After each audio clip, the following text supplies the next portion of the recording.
welcome to the Art of Being Human. We've been dealing with drugs and drug addiction, and I'm going to still spend some time with it. We still have a little ways to go before I finish that and go on to something else. But what I really want you to understand is the dangerous way that you change when you're on drugs. And so I'm going to kind of review that, and it's really a simple review.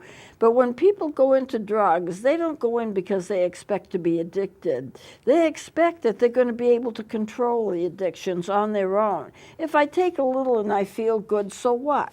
If I need to take a little more to feel that good, so what? And it's a progressive thing. Before you know it, you can't get away from it. And then at that point, your physiology of your brain has actually changed, and your body actually demands it. And you have terrible, terrible withdrawal symptoms if you don't take it. So the idea of continuing with the addiction is so that not only will you get high, but also it'll prevent you from getting sick. Because if you don't have the drug handy, then you can get very, very sick on withdrawal symptoms. And so that's the cycle. So if you want to get off drugs, that means that you have to take more drugs to get off drugs. Now, I know some people do it cold turkey. I know people that have done it cold turkey, but they've had a terrible time with it, and eventually some of them have been successful, but most people cannot do it alone. They have to have help with it, because the brain and the need for the drug becomes your taskmaster. And you must do it because your body cannot tolerate the illnesses that you get if you don't do it. And so therefore, you change from being, I just take a little, it helps me to feel good, and I have a normal life beside that. Their normal life now is the addiction, and everything else is tangential to the addiction. The addiction always comes first. What your brain is craving it comes first. Now, I've thought about the craving, and it's kind of hard to understand how deep it goes. But it's not just the craving. It's the fact of the matter is that you'll get terribly sick if you don't have the drugs. The pain, the vomiting, the diarrhea, the nausea, physical cramps, all of that goes along with it. And it's not just like you've got the flu, which is some of the symptoms, but they're so intense.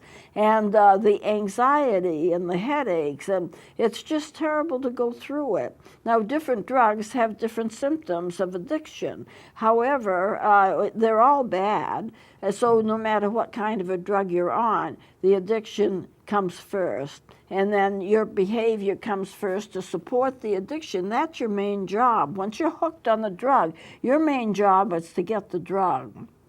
Now, some people can work and get the drug too because they can afford it.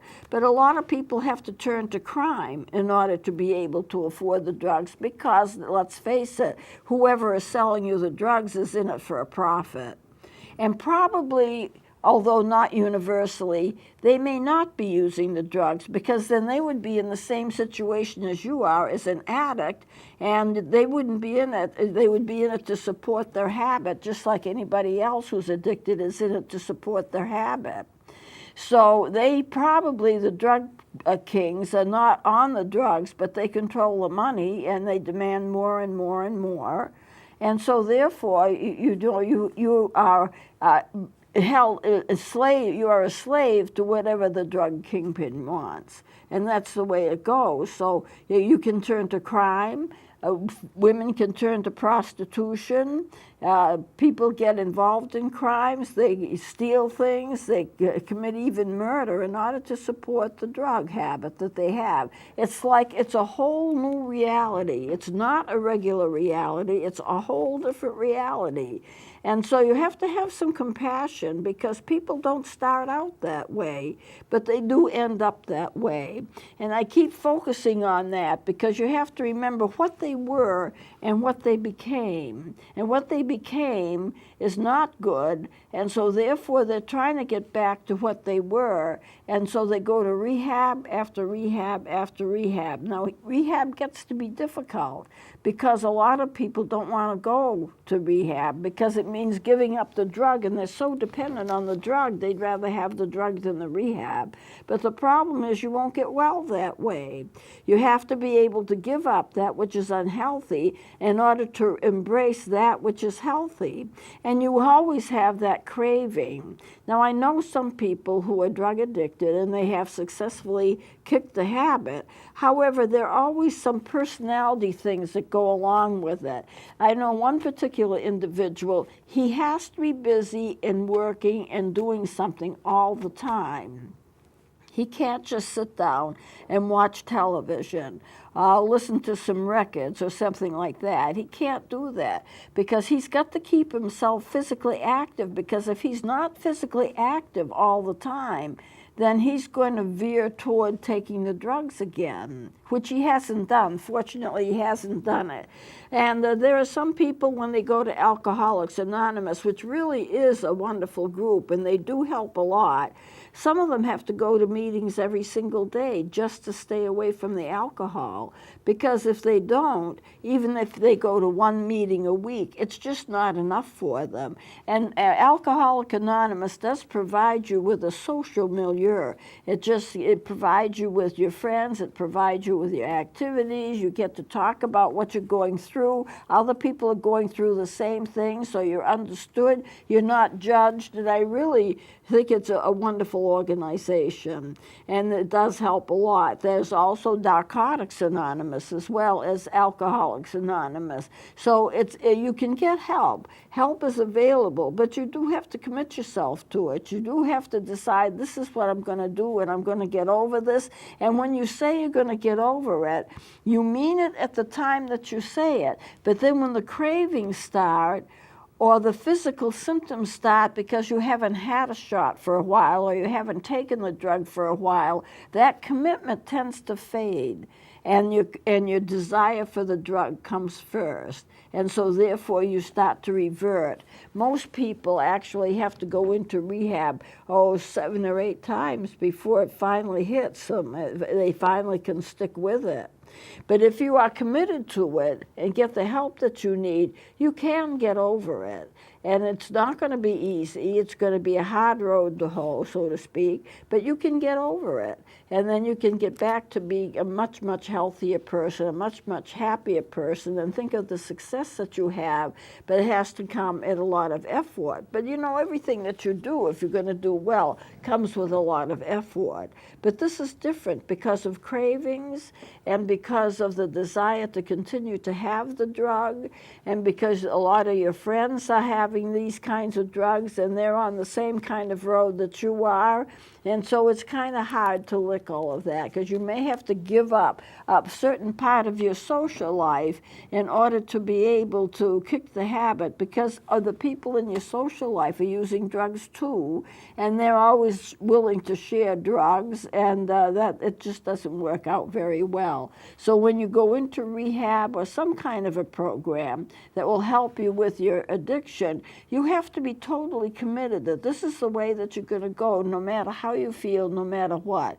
And you have to have that medical help, because there's just so much that can go wrong in your system when you have drugs and you don't get the proper nutrition, because everything you do goes toward buying drugs and taking drugs, and you don't eat right, and you don't sleep right, and you don't work in a sense, and you have no regular schedule, and it's always drug, drug, drug, and when's the next hit, and when can I buy it, and who's got it, and how much is it going to be, and what can I sell off so I'll have enough money to buy it, or am I going to knock off a store? Am I going to commit a crime to get it? You know, am I going to beat somebody else up to get it? So it's a complicated issue. It's such a bad issue that we have to deal with it, and we can't let it go, and we can't let people go easily that are addicted. It's easy to lose everything that you've had. It's easy to lose your family, your true friends, everything that is important to you, your career. It's easy to lose it all to a drug. And if you can afford to take the drugs and keep your career going, well, that's one thing. But at some point, it's going to overtake you. And a lot of people, they can't afford both. They have to think of the drugs first because that's just the way it is. Then they lose their sense of values, and everything has to do with drugs. So it's a pattern. And you get into it just from that small step of taking a drug and feeling good, and then, okay, I feel good, so it must be all right. And if I have to take a little more to feel good and a little more to feel good, so what? And then before you know it, your brain has changed. Your physiology has changed. And as a result, it has now become your master.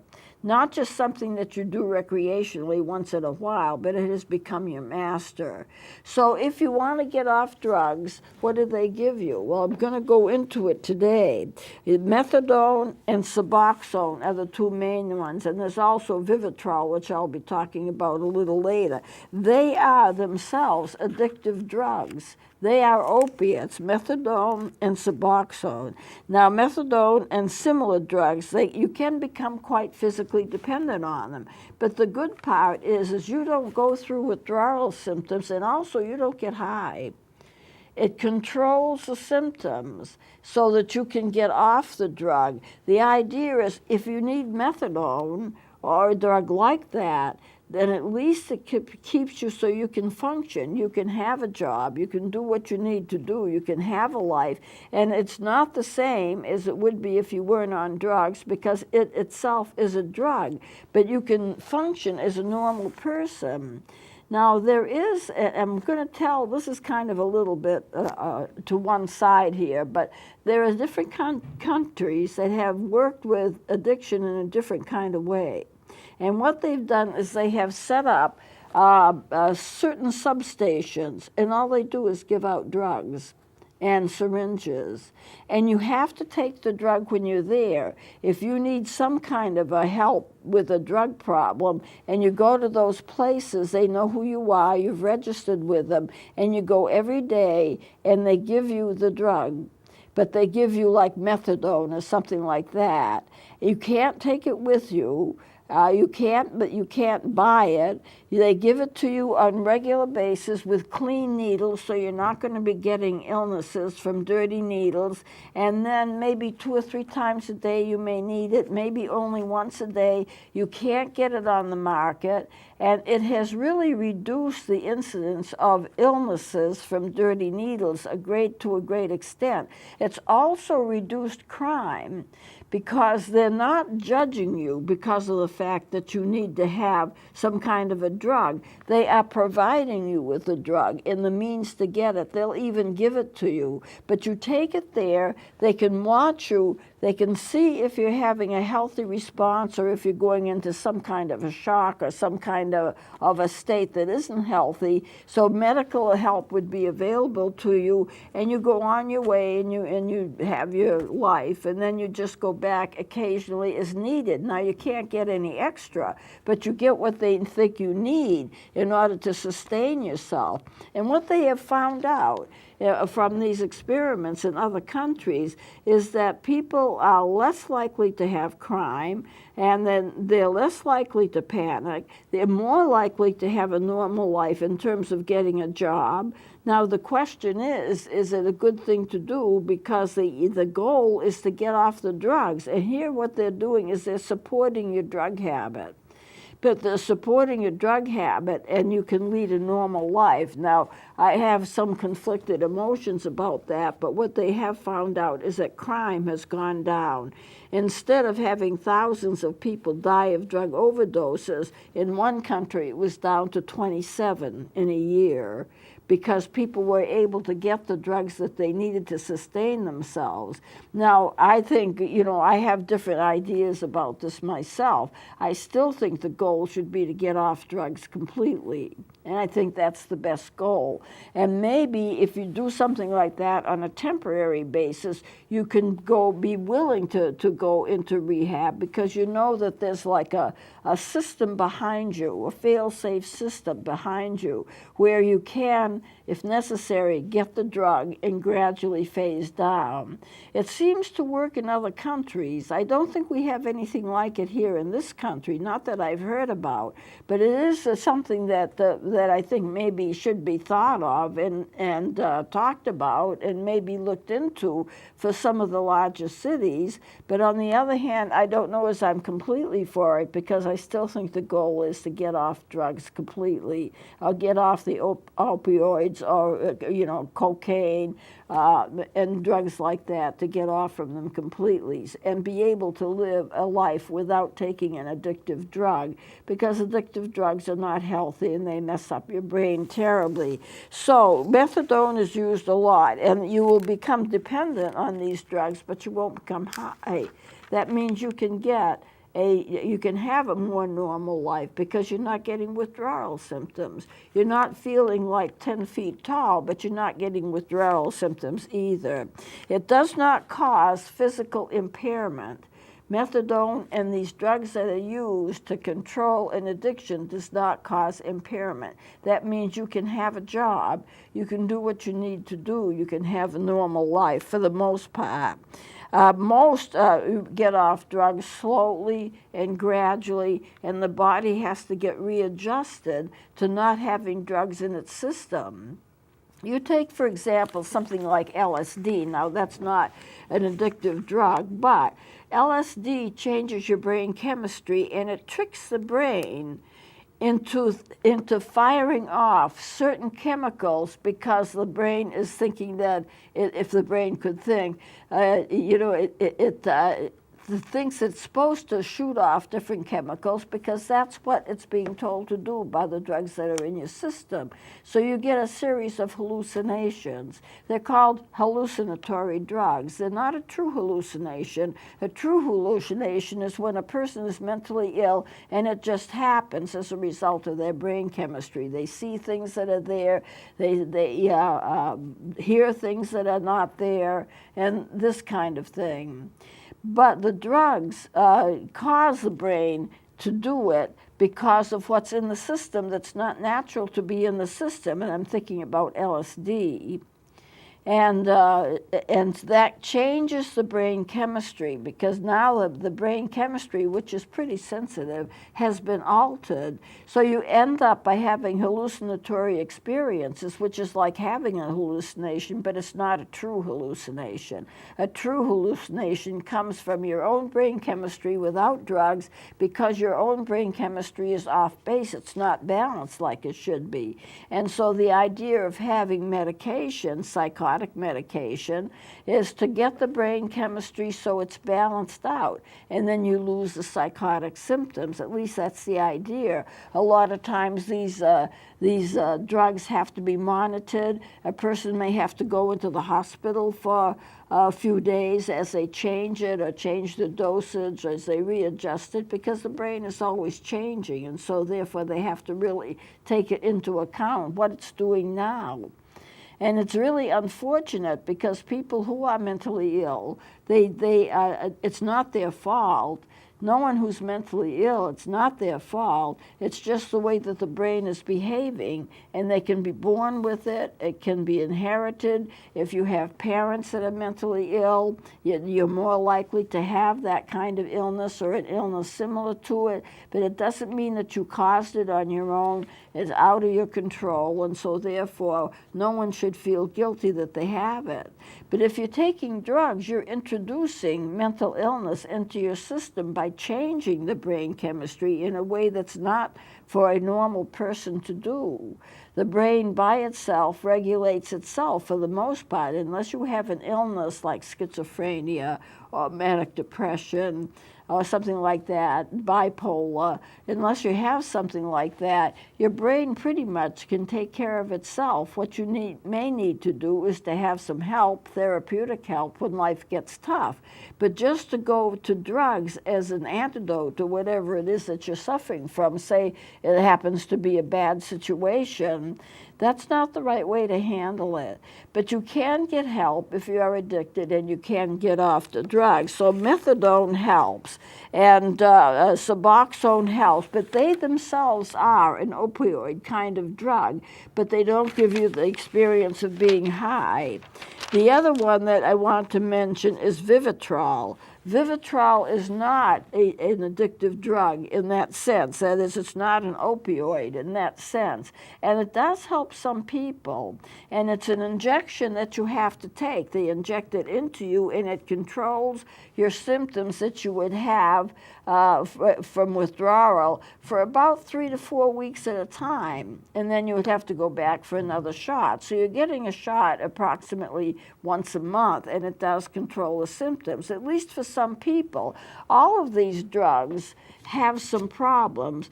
One, because except for the Vivitrol, they are addictive drugs, and sometimes they work and sometimes they don't. Most of the time they're a help, and they're worth taking in lieu of something else that would be much worse, the drug that you are taking now that causes you the problem. These drugs are also inexpensive, and you don't get high on them. You do feel good on them, but you don't get high on them, and your behavior is normal, so therefore you can carry on and have a job and live life. You just have to make sure that you take that kind of drug, and that's too bad that you need to do that, but it's a help. Now, there are 4 steps to being ready to take some kind of a rehab drug, like a methadone. There are 4 ways in which you get ready. I really believe that until you're ready to have rehab, you will resist it. And when you resist it, it's not going to help you, because you really have to go into it with a commitment that this is what you want. You want to be clean. You want to have a normal life. You don't want to mess around with the drugs. You don't want to have withdrawal symptoms. You don't want to be sick. And you don't want to be dependent on a drug in order to feel good. These are the 4 steps to being ready for rehab. One would be if you're compelled by court action. If you are compelled by the court can compel you to take certain kinds of antipsychotic medications if you have a psychosis. But it also can be, you can be compelled to go for therapy too. And I've worked with cases of people who have gone into therapy with me because the court has ordered it. And the court will check every so often. Now, I have to kind of hand it to them. They've never asked for case notes. They've never asked what a person has talked about. Whatever I talk about with a person is always confidential. They just want to know that they've come. They want proof that they've come. So court order will do it. To escape criticism, some people, people are at them all the time, go to rehab, and finally they do. But that sometimes doesn't last, because they're doing it because somebody else is forcing them. They can be intellectually motivated. They just really want to have a better lifestyle, and so that can be a step 2. And the 4th, which is always the best, is the fact that they're eager to get help. They want help, and they become committed to it. You have to become committed to get help. You have to be an advocate for your own health. And you have to come to that point when being healthy is more important to you than getting that next fix, even if it means some suffering and some work in the meantime to do that. Well, I can see that we're about out of time, so I'm going to close it here, and we'll be continuing with this next time. So please join me then.